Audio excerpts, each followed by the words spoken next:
এই মাথা নষ্ট করা গরমে আমার তো বেহাল দশা। আর প্রতিদিন আমি যেটা চেষ্টা করি, একটা করে অন্তত ঠান্ডা মিষ্টি দই খাওয়ার, এতে করে শরীর ঠান্ডা থাকে এবং হজম শক্তিও বৃদ্ধি পায়।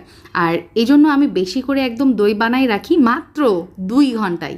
ইয়েস, এই সিক্রেট রেসিপিটি আপনাদের সঙ্গে শেয়ার করতে যাচ্ছি।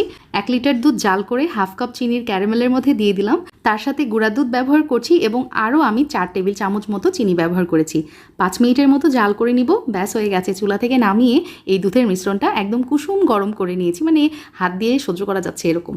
আর আমি প্রায় 4 থেকে 5 টেবিল চামচ মতো টক দই দিয়ে দিয়েছি। সব কিছু একত্রে খুব ভালোভাবে মিক্স করে ছোট ছোট কাপে আমি এই যে দেখতে পাচ্ছেন পাতিলের মধ্যে রেখে দিলাম।